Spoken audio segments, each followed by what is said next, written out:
The first time I noticed her, it wasn't in some dramatic way. No glowing light, no slow motion. Just the scrape of her chair against the floor in the coffee shop I'd been sitting in too long. It was Tuesday morning, the kind of day you don't plan to remember. I'd already been there an hour, pretending to study, though the screen in front of me was frozen on the same line of notes. My coffee had gone cold, but I kept lifting the cup anyway, like muscle memory could make up for everything else missing. She came in, not rushed, but not wandering either. Like she knew exactly how much space she was allowed to take up in the world. I remember the detail first, her scarf, the kind of navy blue that looks darker under yellow light. And then her voice, warm but edged when she ordered. Just black, please. No sugar, no room. I looked up too long, and she caught me. A half second. She didn't smile, not really. But something about the way her eyebrows lifted, like she'd seen me looking before I realized I was, made me shift in my chair. I didn't think about her again until the barista called her name, and it was one I'd heard before. My friend's mom had mentioned her. Her friend, recently divorced, living nearby. She'd said something like, "She's trouble, that one." In the best way.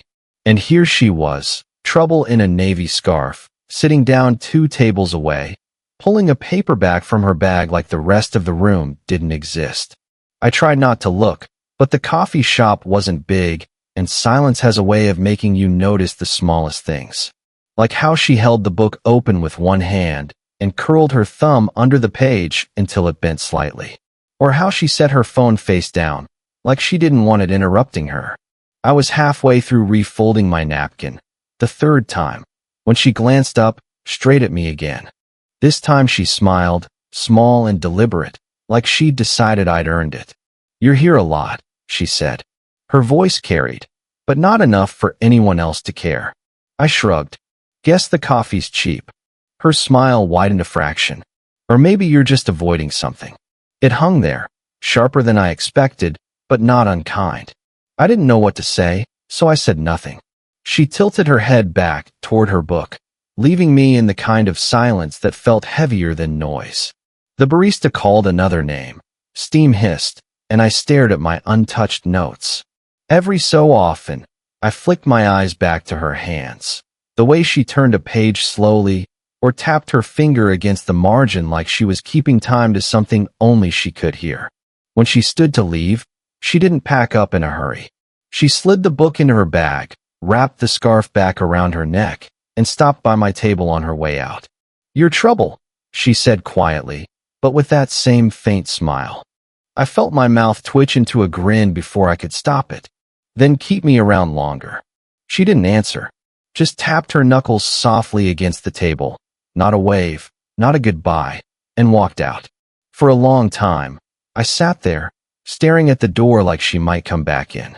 My phone buzzed once on the table, the screen lighting up with a number I didn't recognize. And then, her name. I didn't text her back that night. I stared at the screen too long, typing half-formed replies only to delete them. It felt reckless, like stepping somewhere the floor might give out. So instead, I left it unread until morning, when the light made everything look less dangerous. Her message wasn't complicated. Just, "Next time, I'll buy the coffee."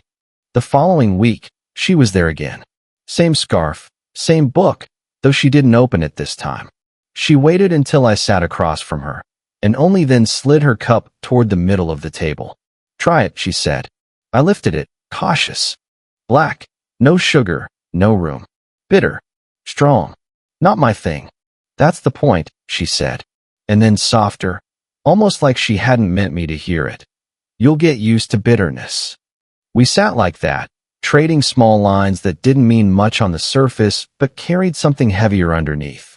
I found myself telling her about the sleepless nights, not in detail, just that sometimes I stayed up scrolling, waiting for people to say things they never said. She didn't laugh or pity me, just nodded, like she understood. She told me she used to leave the radio on all night when her husband was still around. Not because they needed music, but because silence felt like proof of something missing. She said it casually, almost too casually, and immediately looked away as if the window outside had something urgent to show her. I didn't know her well enough to say the right thing, so I just folded the napkin in front of me, again and again, until it felt like my hands were doing the talking for me. Somewhere in between, I started noticing the difference in years more sharply. The lines around her eyes when she smiled. The way she carried pauses, as though she'd lived through more of them than I had. I imagined my friend's face if he ever saw us here like this. The quiet shock, the judgment that wouldn't even need to be spoken. But she didn't seem worried. She leaned forward when she spoke, laughed softly at nothing important, brushed her sleeve against mine when she reached for her cup. None of it looked like much from the outside. From where I sat, it felt like the whole room shifted closer. At one point, we ran out of things to say, and she didn't rush to fill the silence. She just wrapped her hands around the cup, though it had gone cold, and studied me with an expression I couldn't quite read. Not pity, not interest. Something in between. When she finally stood to leave, she didn't give me a warning or a lecture, just placed her hand lightly on my shoulder. Only a second, her fingers resting there as if to steady me. It was nothing, but it wasn't nothing. I walked home with that weight still pressed into my skin, and the thought that maybe I'd been waiting for a moment exactly like this, someone seeing me and not looking away. The next time, it wasn't planned. I'd stopped by the grocery store late, carrying 2 bags too heavy for one hand. She was there in the checkout line, ahead of me, already sliding items across the counter, bread, oranges, a bottle of wine. She looked back once, and her expression shifted from surprise to something softer. "You live on the 3rd floor, right?" she asked when we walked out together. "Yeah." I shifted the bags, nearly dropping one. "Here." She reached out before I could protest, taking the lighter bag from me, brushing against my arm in the process. Simple, practical, but the heat lingered longer than it should have. We climbed the stairs in silence. The sound of our footsteps echoed, every step like a held breath. I was about to thank her when she stopped at her door, the one just before mine. "Want some tea?" she asked, casual enough that it sounded rehearsed. Inside, her place felt lived in, not staged. A plant by the window, a sweater draped over the couch. She set the wine on the counter without comment and filled the kettle. I hovered near the doorway, unsure if I belonged. She handed me a mug once the water boiled. Steam curled between us. She leaned against the counter, watching me like she was measuring what I'd do with the moment. "You're quiet," she said. "I don't know what to say." That's usually when the important things slip out. The silence that followed wasn't comfortable, but it wasn't empty either. I noticed the way her fingers tightened around the mug, like she was holding back words. I caught myself staring at her mouth, then looked away quickly, focusing on the steam, the ticking clock above the stove. The moment shifted when a knock sounded on her door. Sharp, unexpected.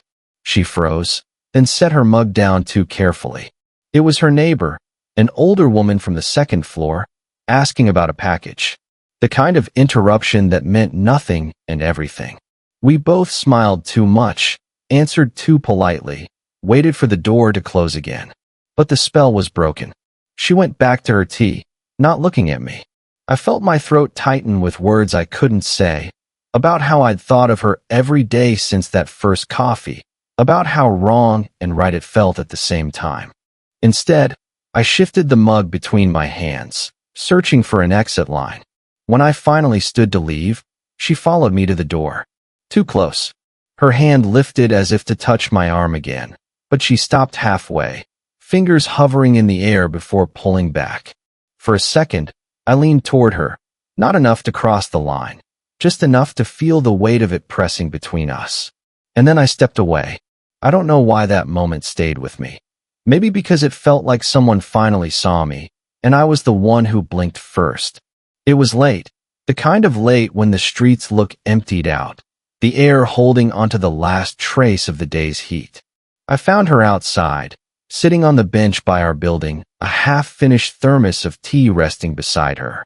She didn't look surprised when I walked up, just shifted slightly, leaving space.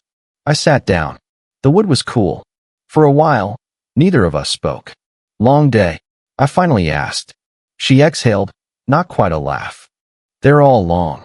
The streetlight buzzed above us. A moth circled, then disappeared into the dark. I wanted to tell her everything. How I kept replaying her voice in my head. How being around her made the rest of my life feel like background noise. Instead, I picked at the seam of my jeans. She broke the silence first. I saw you with friends earlier. Outside the corner store. Yeah. I hesitated. Just people I grew up with. Her tone stayed even, but her jaw tightened. You look different with them. Younger. I almost laughed. That's what I am. Her eyes flicked toward me, sharp, then softened. Right. I forget sometimes. That landed heavier than it should have. Like she'd admitted something by accident. I leaned back, letting the quiet do the work. Finally, I said, so what is this? You and me, sitting out here at midnight. She didn't answer right away. She twisted the lid on her thermos, off, then back on, like she needed her hands busy. You remind me of something I lost, she said, finally. Her voice barely carried, but I heard every word. The way you look at me, it makes me forget how old I am. My chest tightened. I wanted to reach for her, to close the space, but my hand stayed where it was, gripping the edge of the bench. You make it sound like a bad thing, I said. It is. She looked straight ahead, not at me. Because you'll wake up one day and wonder why you wasted your time with someone like me. And I'll have to live with knowing I let you. The words sat there, heavy, filling the space between us. I thought about denying it, about telling her she was wrong, but all I managed was, I don't feel like I'm wasting anything. Her hand shifted, brushing against mine on the bench. Not holding, just there. The faintest contact. My pulse jumped. Don't, she whispered, though she didn't move away. Please don't make me want this more than I already do. The silence stretched, unbearable, until I finally turned to her. Her face was inches from mine, eyes searching, waiting. The question hung there, unspoken but loud. Are we about to cross this line? And I didn't know if I wanted the answer or not. For 3 days, I didn't see her. Not in the hallway, not at the coffee shop, not even passing in the stairwell. It wasn't unusual. People have lives, schedules shift, but the absence felt deliberate, like a thread pulled loose on purpose. I started going down to the cafe earlier, then later, trying to catch her at the edge of routine. Nothing. On the 4th day, I finally saw her. She was outside the building, talking to someone. A man, maybe a little older than her, maybe not. He handed her something. An envelope? A stack of papers? And she nodded, tight-lipped. No smile. Still, when she caught me watching from across the street, her whole posture stiffened. I didn't walk over. Couldn't. That night, I thought about knocking on her door. Instead, I sat in my own apartment with the lights off, staring at my phone. I typed, "Are you okay?" and stared at the blinking cursor. Deleted it. Typed again, "I keep looking for you." Deleted that too. The next morning, she was in the lobby when I came down. She looked tired, hair tied back, no scarf. She gave me a brief nod, polite, distant. "You disappeared," I said before I could stop myself. "I've been busy." Her tone left no room for more. I wanted to push, to ask about the man, about why her voice had gone flat. Instead, I just shifted the grocery bag in my hand and said, "Right. Of course." She reached for the door, paused like she might add something, then didn't. She walked out without looking back. The whiplash left me raw. I kept replaying our bench conversation, her hand brushing mine, her whisper, "Don't make me want this more," and wondered if I had imagined it. Maybe she regretted everything already. Maybe she was trying to make it vanish before it grew into something neither of us could hide. That night, I scrolled through old texts, stopping on hers. "Next time, I'll buy the coffee." I almost wrote back, even though weeks had passed. But what would I say now? Did I do something wrong? Do you regret us? Instead, I typed a single line, "I miss sitting with you." And then I didn't send it. I left the message in drafts, screen glowing in the dark until it went black. The next day, I walked past the cafe and saw her usual table empty. Her scarf wasn't draped over the chair. Her book wasn't splayed open beside a mug. Just an empty space, waiting. I didn't feel heartbroken. I felt paused, like life forgot to finish the sentence. It was raining the night I finally saw her again. Not a heavy storm, just a thin, steady rain that blurred the streetlights and made everything look softer than it was. I found her on the building's front steps, umbrella closed at her side, letting herself get wet. For a moment, I thought about walking past, pretending I hadn't noticed.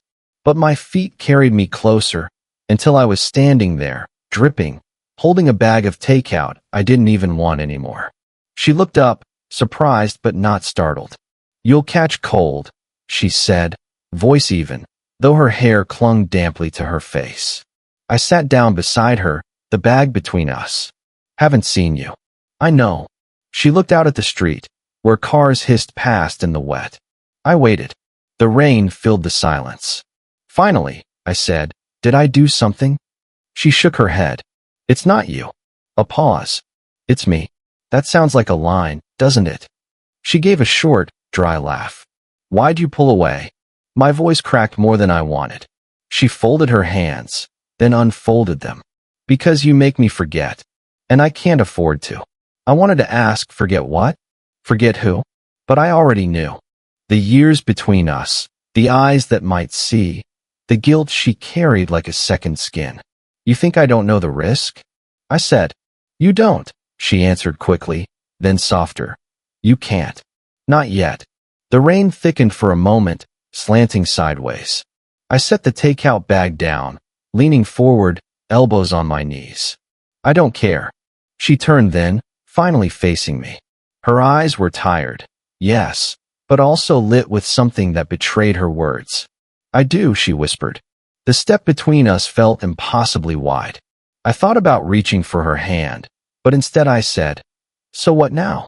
Do we keep pretending we're strangers in the stairwell?" Her lip trembled, barely. She looked down at her hands, then back at me. "I don't know if I can give you what you want." I swallowed hard. "I don't even know what I want. Except this. Sitting here. With you." Her breath caught, sharp and quiet, like she hadn't expected me to say it out loud. She closed her eyes briefly, then opened them again, steady this time. "I'm scared," she admitted. "I am too." The rain softened, became a mist more than drops. For a long moment, we just sat there, two people on cold steps, trying not to say too much and failing anyway. Finally, she reached out, fingertips brushing the back of my hand. Not a grab, not a hold. Just the lightest touch, enough to bridge the space we'd left hanging between us for weeks. "Okay," she said. And somehow, that was more than enough. It didn't happen all at once. Nothing ever does. After that night in the rain, there was no sudden confession, no dramatic kiss. Just small adjustments. I'd find her on the bench some evenings, thermos balanced on her knee, and she'd tilt her head slightly when I came out, leaving space for me to sit. We didn't talk about the night on the steps. We didn't have to. Weeks blurred into something steadier. Sometimes she made tea. Sometimes I made coffee, though never black, never her way. She'd smile at that. A private smile, like the joke belonged only to us. I noticed how our routines bent toward each other. She lingered longer at the cafe, even when her book stayed closed on the table. I shifted my walks so I happened to pass by when she came home from work. Neither of us admitted it out loud, but the patterns were clear and in their own quiet way, comforting. There were setbacks too. A day here, a week there, when she pulled back again. Fear, maybe. Guilt, definitely. I'd feel the gap like a draft under a door, subtle, but sharp. But always, she returned. Always, we found our way back to that same small space carved out between us. The bench became ours. Not claimed, not spoken, but known. 8:47 p.m. on a Tuesday, I'd walk out, and she'd already be there. Some nights we said everything. Some nights we said nothing. Both felt enough. Once, she handed me her book, the one I'd seen her with that very first day. The spine was soft, bent from years of turning. She didn't explain why she gave it to me, and I didn't ask. I just carried it home and left it on my desk, where it still sits. It was never about declarations. She never called me hers. I never asked her to. But in the spaces, the tea left warm on the counter, the text that simply read, bench, the hand that lingered a fraction too long on mine, it was clear enough. Life didn't suddenly become cinematic. She still worked long days. I still lost hours to screens and silence. But there was less silence now. Or maybe it was just easier to bear with her beside me. One evening, months later, we sat outside again, steam curling from her thermos, my coffee cooling fast in the air. Neither of us spoke for a long time. She leaned her shoulder lightly against mine, and I felt the steadiness of it. Not a storm, not a spark, just something lasting. I looked at her, the way the streetlight caught in her hair, and thought, this is it. Not the beginning, not the end, just the part where we stayed. And I realized she'd never need to say it, and I'd never need to ask, because we already understood.